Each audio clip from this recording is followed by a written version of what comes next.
खुलुमबाय बेयो बड'लेण्ड इंखं टेलिभिजन दिनै 23 जुलाइ 2021 शुक्रबार खालि सानसेनि बरादखौ नोंथांमोननि खाथियाव लाबोदों आं सदानन्द दैमारिया।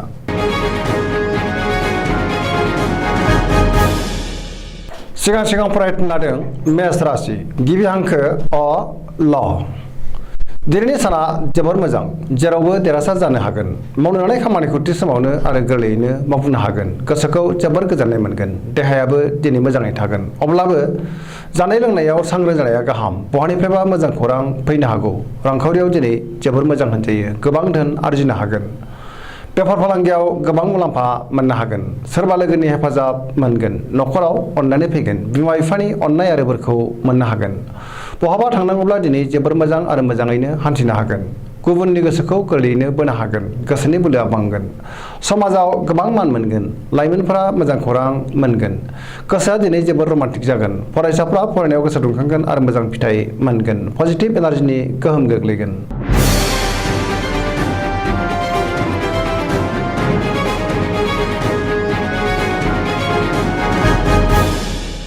वृष राशि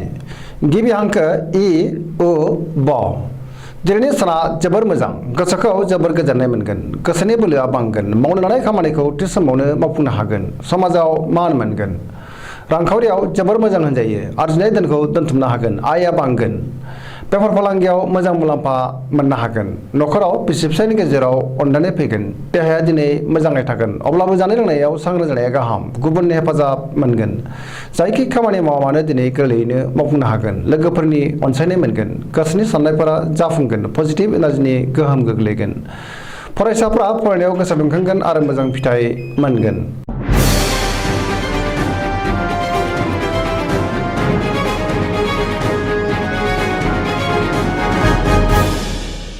मिथुन राशि गिबि हांखो ख स।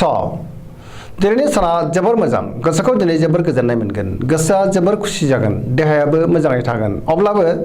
जानाय लोंनायाव सांग्रां जानाया गाहाम रांखावरियाव जोबोर मोजां होनजायो बेफार फालांगियाव मोजां मुलाम्फा मोननो हागोन न'खराव अनलायनाय फैगोन समाजाव मान मोनगोन गोसोनि बोलोआ बांगोन मावनो लानाय खामानिखौ थि समावनो मावफुंनो हागोन सोरबा लोगोआ गाज्रि नोजोर होखोमागोन सांग्रां जानाया गाहाम सोरजोंबा बाख्नायजानो हागौ गुबुनजों मोजां सोमोन्दो लाखिनो रोंगोन लाइमोनफोरनि गोसोआ दिनै जोबोर रमान्टिक जागोन आरो गोसोनि साननायखौ फोरमायलायनोबो हागोन।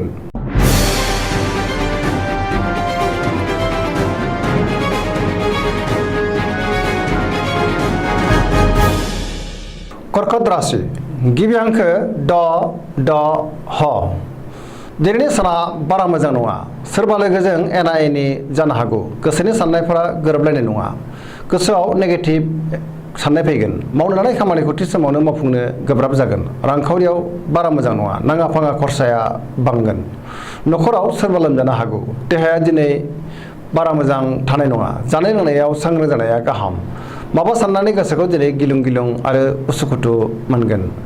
अदेबानि गुबुननि हेफाजाब मोननो हागोन न'खराव अननानै फैगोन समाजाव मान मोनगोन फरायसाफ्रा फरायनायाव मोजां फिथाइ मोनगोन लाइमोनफोरा दिनै जोबोर आला खाला जागोन।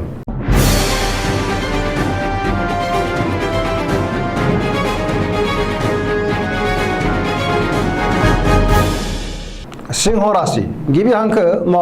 ट। दिनैनि साना मोजां आरो गाज्रिनि गेजेरजों बाबेनलांगोन गोसोआव जोबोर बेले बेजे साननाय फैगोन मावनो लानाय खामानिखौ थि समावनो मावफुंनो गोब्राब जागोन सोरबा लोगोनिफ्राय अदेबानि हेफाजाबखौ मोनगोन बहाबा दावबायहैनो खाबु मोनगोन रांखावरियाव मोजां मोननो गोनांखौ दिनै मोननो हागोन बेफार फालांगियाव मोजां मुलाम्फा मोनगोन गोसोनि साननायखौ गुबुननो फोरमायनो हागोन न'खराव बिसि फिसायनि गेजेराव अननानै फैगोन बिदा फंबायजों मोजां सोमोन्दो थागोन समाजाव मान मोनगोन गुबुननि गोसोखौ बोनो हागोन देहाया दिनै मोजाङै थागोन अब्लाबो जानाय लोंनायाव सांग्रां जानाया गाहाम न'खराव सोरबा सासेनि देहाया बारा मोजां थानाय नङा गुबुननि थाखाय जिंगाया बांगोन।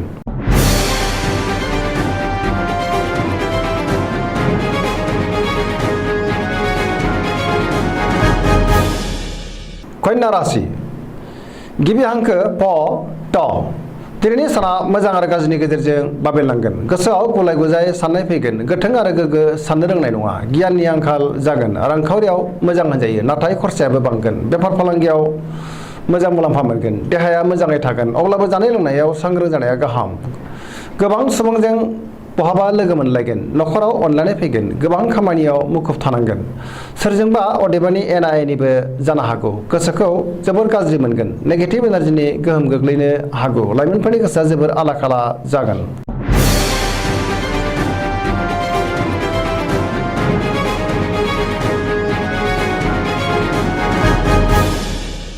तुला राशि गिबि हांखो र ट दिनैनि साना मोजां आरो गाज्रिनि गेजेरजों बाबेरलांगोन अब्लाबो नाथाय गोसोनि बोलोआ बांगोन गोसोनि साननायफोरा देबारनांगोन मावनो लानाय खामानिखौ थि समावनो मावफुंनो हागोन देहाया मोजाङै थागोन अब्लाबो जानाय लोंनायाव सांग्रां जानायनि गोनांथि दङ रांखावरियाव बारा मोजां नङा मोननो गोनांखौ दिनै मोननो गोब्राब जागोन आयनिख्रुइ खरसाया बांसिन जागोन न'खराव बिसि फिसायनि गेजेराव अनलायनाय फैगोन समाजाव मान मोनगोन बेफार फालांगियाव मोजां नङा खहा जानांनो हागौ गुबुननि गोसोखौ बोनो हागोन लोगोफोरनि हेफाजाब मोनगोन गोदान थांखि लाथ'वाब्ला मोजां होनजायो सेंग्रा सिख्लाफोरनि गोसोआ दिनै जोबोर आला खाला जागोन गोसोआव गोजोननाय गैयै जागोन नेगेटिभ एनार्जिनि गोहोम गोग्लैगोन।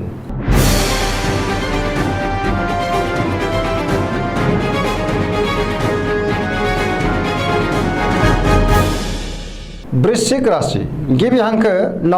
स दिनैनि साना जोबोर मोजां समाजाव लोगो लेवा बांगोन सोरबा गोजाम लोगोजों बहाबा लोगो मोनलायगोन गोसोआव गोनो गोथो साननाय फैगोन मावनो लानाय खामानिखौ थि समावनो अदेबानि मावफुंनो हागोन गुबुननिफ्राय हेफाजाब मोनगोन गोसोनि साननायफोरा जाफुंगोन गोसोनि बोलोआबो बांगोन समाजाव मान मोनगोन न'खराव अनलायनाय फैगोन रांखावरियाव जोबोर मोजां होनजायो नाथाय खरसायाबो बांगोन बेफार फालांगियाव मोजां मुलाम्फा मोनगोन देहाया दिनै मेंनाय मोनगोन गुबुननि हेफाजाब मोनगोन फरायसाफ्रा फरायनायाव गोसो दुंखांगोन आरो मोजां फिथाइ मोनगोन लाइमोनफोरनि गोसोआ जोबोर रमान्टिक जागोन।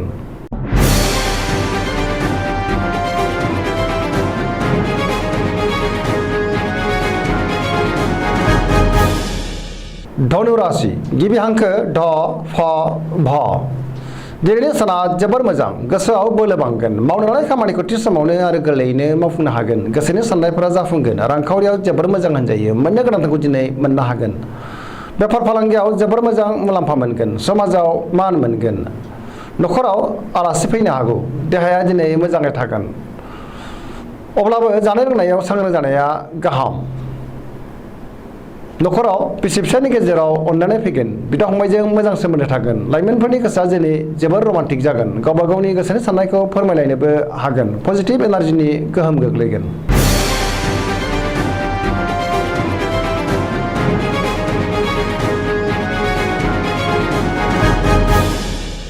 मकर राशि गिबि हांखो ख ज दिनैनि साना जोबोर मोजां गोसोनि साननाया जाफुंगोन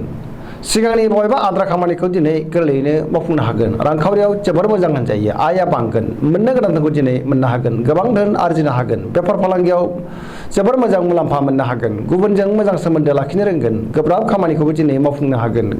गोदान खामानियाव आखाइ होजेननो हागोन न'खराव अनलायनाय फैगोन बिदा फंबायनि हेफाजाबखौ दिनै मोननो हागोन सेंग्रा सिख्लाफ्रा गावबा गावनि गोसोनि साननायखौ फोरमायलायनोबो हागोन फरायसाफ्रा फरायनायाव गोसो दुंखांगोन आरो मोजां फिथाइ मोनगोन पजिटिभ एनार्जिनि गोहोम गोग्लैगोन।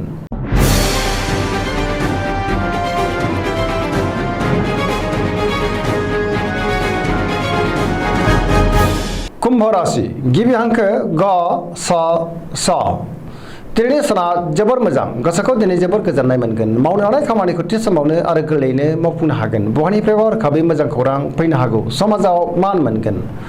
गोबां मुंदांखा सुबुंजों लोगो मोनज्लायगोन रांखावरियाव दिनै जोबोर मोजां होनजायो बहानिफ्रायबा गोबां धोन मोननो हागोन देहाया मोजाङै थागोन न'खराव अनलायनाय फैगोन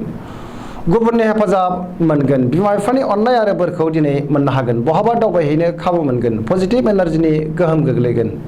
जायखि खामानि मावा मानो दिनै मोजाङैनो मावफुंनो हागोन।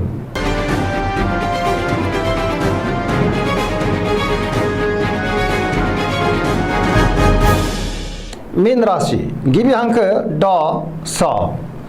दिनैनि साना मोजां आरो गाज्रिनि गेजेरजों बाबेरलांगोन गोसोआव पजिटिभ साननाय फैगोन गोसोनि बोलोआ बांगोन गावनि गोसोनि साननायखौ गुबुननो फोरमायनोबो हागोन देहाया दिनै बारा मोजां थानाय नङा देहाखौ लोरबां मोनगोन। जानाय लोंनायाव सांग्रां जानाया गाहाम। रांखावरियाव जोबोर मोजां होनजायो। बेफार फालांगियाव मोजां मुलाम्फा मोननो हागोन। न'खराव अनलायनाय फैगोन। गोसोनि बोलोआ बांगोन। सोरजोंबा बाख्नाय जागोन। लाइमोनफोरनि गोसोआ दिनै जोबोर रमान्टिक जागोन आरो गावबा गावनि गोसोनि साननायखौ फोरमायलायनोबो हागोन। फरायसाफ्रा फरायनायाव गोसो दुंखांगोन आरो मोजां फिथाइ मोनगोन। दिनैनि राशि फरायनाया एसेनोसै। जोबनायाव बेखौनो खावलायो जाहाथे नोंथांमोना सानफ्रामबो जोंनि बे बड'लेण्ड इंखं टेलिभिजनखौ नायबाय थायो आरो साबस्क्राइब खालामो। एसेनोसै, गोजोन्थों।